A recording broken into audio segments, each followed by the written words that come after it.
U.S. Coast Guard.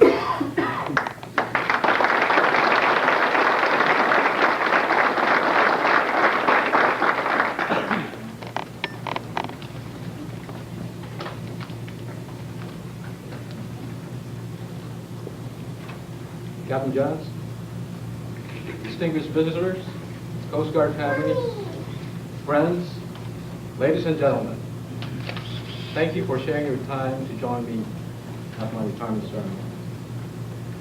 I would have never in my wildest dreams imagined how these past 30 years would have gone. One day I was just a pup, anxious and excited to join the armed forces and to see the world. Fresh out of high school in the Philippines. The next day I was planning for life after the Coast Guard. I'm truly proud to say that it's been a long and rewarding career that has taken me all over the country and in some part of the nation to help carry out the Coast Guard missions. Over the years, I have had my share of ups and downs. There have been some comical moments through the years. Although they may not have seemed too comical at the time, I'd like to share a couple of those moments with you. First, what I call welcome to America. There were 14 other Filipinos who joined the service at the same time, back in 1971. We stayed at the Air Force Base and the Navy base in the Philippines for about a week before coming down here. The night before the flight, we were so excited. We never rode a plane before, so we were singing. We were leaving on a jet plane. Back again. I see most of the people here remember that song. That was 30 years ago. But anyways, as we were up in the air, it was a long flight, 18 hours. We saw the coast of California, and boy, we were really, really happy. We were bused to Alameda in boot camp for basic training, but we were only there for a few hours. We were bused then again to the Public Health Service in San Francisco for more medical and physical examination. Well, we've been there before at the Navy base in the Philippines, so there's nothing to it. The next day, the Public Health Service, we were given about 6 pills each. And no problem, we all took it. And about 2 or 3 hours later on, there was this incredible urge to go. And something that I can't control for the first time in my life. So I rushed to the hallway, go to the bathroom, and all of a sudden there were 14 other Filipinos. As soon as we got there, we would have embarrassed Harley Davidson with all kinds of sound, and only can go. They were cleaning our guts out. I was holding for dear life there. And when we're done, oh boy, so weak. And the nurse was just standing there, and I can read through her forehead. It says, "Welcome to America."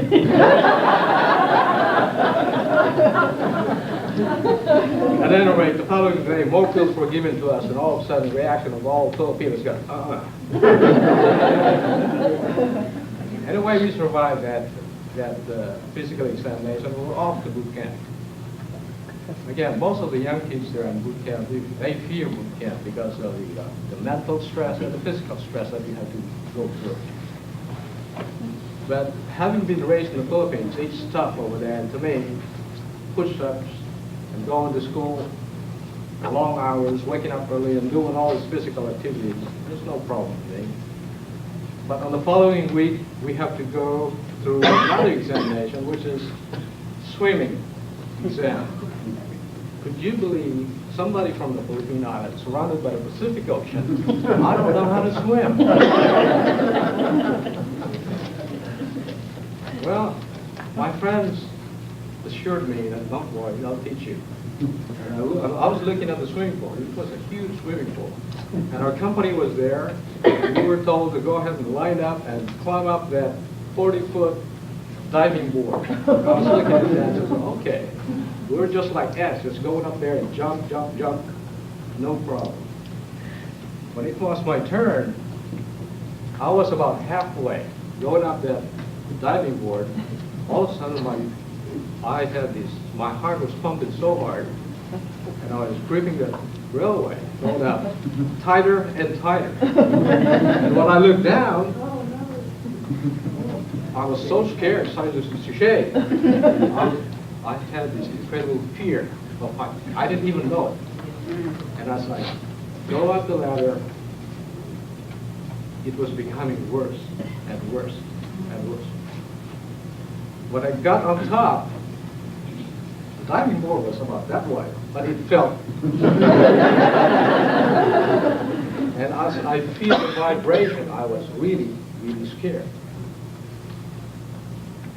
I don't know what to do. All of a sudden, everything stopped. And then people were looking at me and says, "Come on, Reno, jump!" I can't. I was so scared. I was looking at that, so, oh my goodness.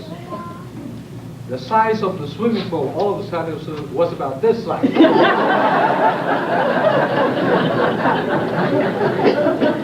I saw the instructor says, "Jump!" If you don't jump, I'll be going up there, I'm going to push you. I closed my eyes and I prayed. Lord, help me. I opened my eyes. I was still scared. At any rate, the instructor was up there, not my back.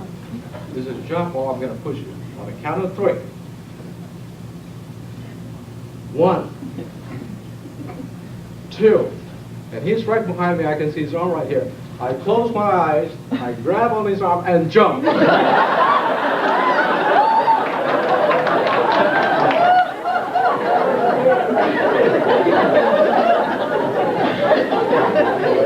splash, and I was out in the water. And then all of a sudden, my fear was gone. I said, "You know what, this is easy. I can do it now, you know?" So I was getting ready to go up, and the instructor says, "No, you failed." So I have to go there for that swimming training lesson for the next few weeks. And I promised myself, I will never, ever go up on a diving board and jump again. And I've kept that promise for the past 30 years. I have had some very good times in my career, and I truly believe that it's the people who I have had the pleasure of working with that made it so. There are many people I'd like to thank for taking the time to get me through this amazing journey. Let me just say thank you to everyone I have had the privilege to meet and work with. A successful career doesn't just happen. There's a wide variety of resources and opinions available to draw from to make career decisions. However, in my own experience, planning for future success, being aware of opportunities, and acting on them are the key components for success. Another key to my success in the Coast Guard is giving top-notch performance and displaying personal work ethics in any and every assignment. The lesson I want to share to younger members of the Coast Guard is that the decisions you make today will influence your future. The Coast Guard provides many opportunities to enhance your personal growth, but it's up to you to act on those opportunities. I acted on one of these many opportunities that opened the door for me to excel as a team member, later a counselor, a leader, a manager, and a mentor in the United States Coast Guard. In 1976, I was assigned to the Coast Guard Cutter Buttonwood in Honolulu, Hawaii, as an independent duty storekeeper, second class. Back then, we don't have computers, but we do have high-tech IBM Selectric tubes, 10-key calculator, and a green book, the manual for our financial record keeping.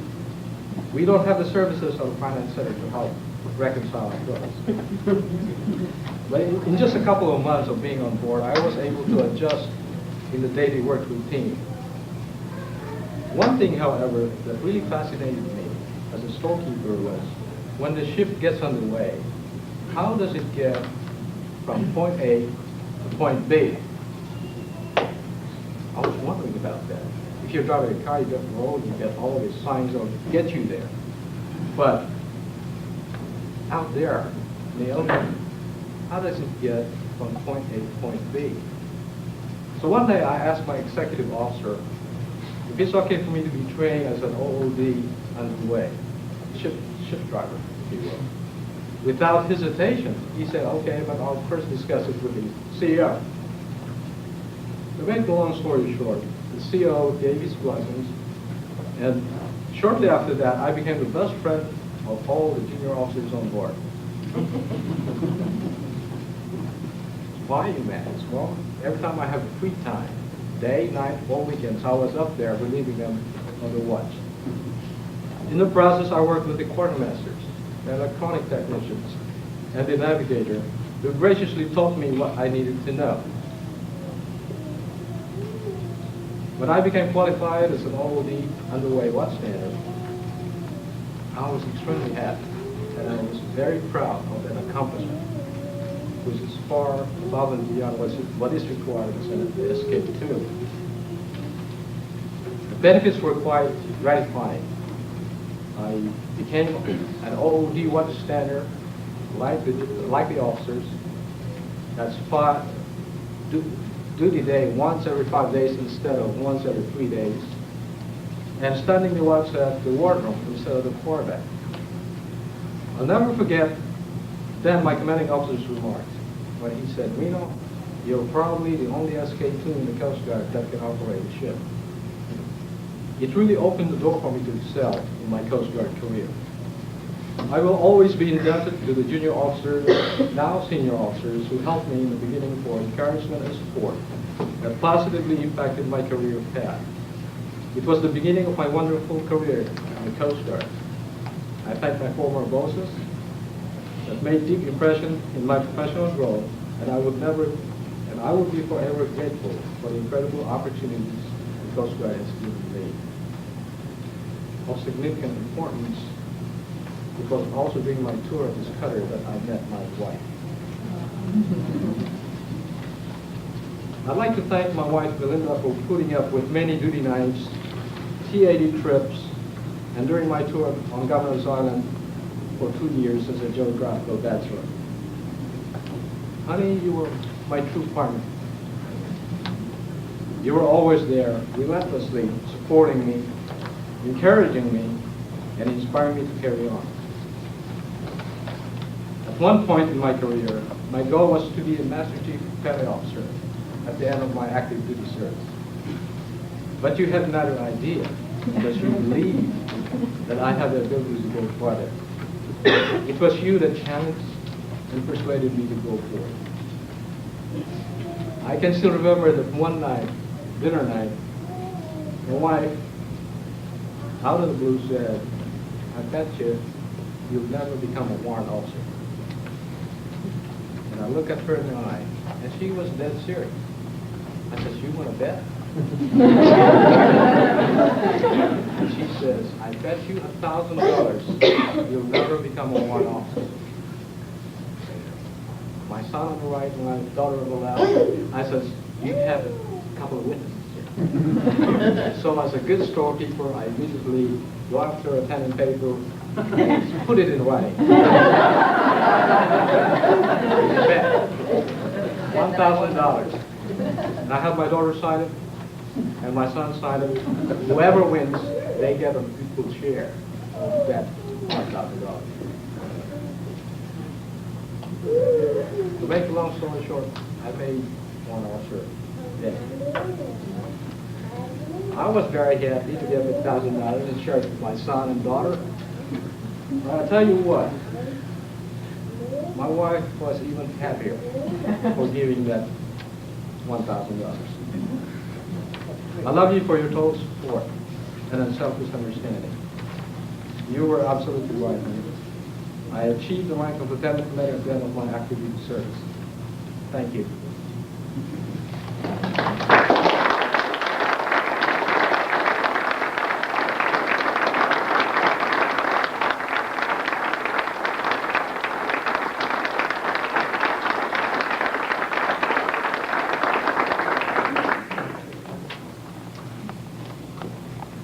For my daughter Lori and my son John, thank you for the understanding and support as well. As a parent, I'm extremely proud and blessed to have good kids like you. The lesson that I've shared earlier to younger members of the Coast Guard applies to you too. Plan for your future success. Look long-term at the decisions you make today and try to determine the impact they will have in your future. You must decide which career path to seek, matching your desires, talents, and abilities. There are many opportunities waiting for you. It's up to you to act on those opportunities. Your mom and I love you very much, and we wish you both the very best and success in life.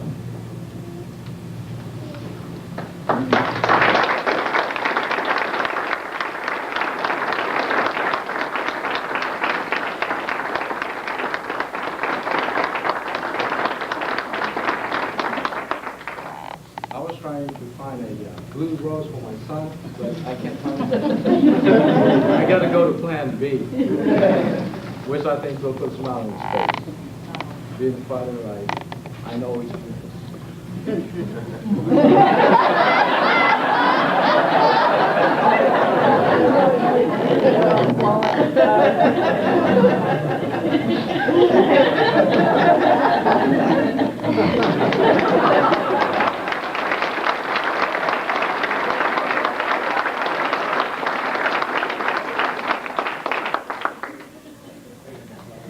I also like to take this opportunity to say a special thank you to yet a very special person in my life, my mother. As you already know, I have 2 children. But here's a challenge. Let's say 15 years ago, where Lori is still 5 years old and son is 3. How can I raise my family if I don't have a job and my wife don't have a job?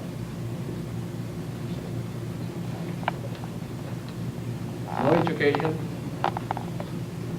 no Uncle Sam to lean on, Social Security or welfare, no transportation, and we live in a place where there's no electricity and there's no plumbing. How? I go crazy. I don't know what to do. And to top that,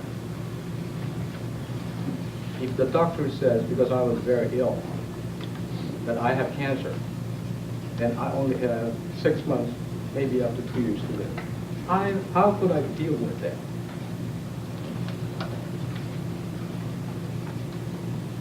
Ladies and gentlemen, my mother had 7 kids, and she was under that situation. She has a big heart, and she has this incredible willpower to live, to see her family go through. And she put her total and complete trust to God. And I'm very grateful that she's still alive today. Mother, thank you for your love, your understanding, your care, patience, listening here, and many, many advice. You were always there for me and my sisters. I'm truly blessed to have such a beautiful, wonderful mom. Ladies and gentlemen, my mother, now 82 years old, is still going.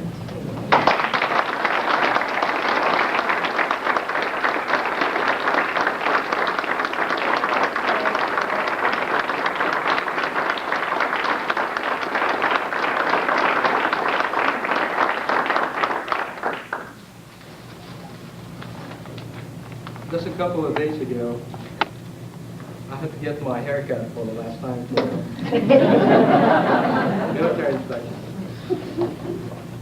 So I went to the Navy base at Oceana and got my hair cut. When I sat on the chair, Barbara asked me, how do you like it?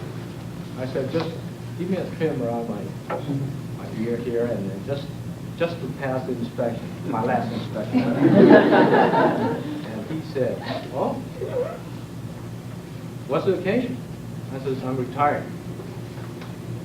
And he said, "Oh, you got 20 years in?"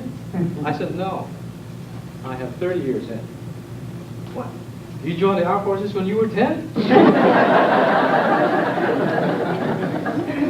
And I said, "No, I'm 50 years old now." He says, "You sure don't look it. What's the secret?" I said, "There's no secret. It's $5.99, 5 minutes just for man. Put it on, rinse it out."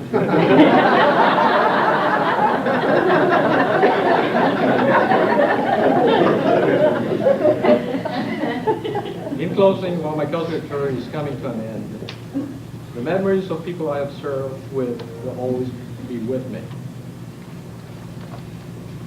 Most importantly, I thank the good Lord for the blessings He has given my family and me, for the good health and for keeping us safe from harm during my Coast Guard career. Without His almighty blessings, I wouldn't be here today.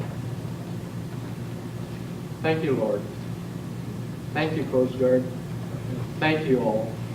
And God bless.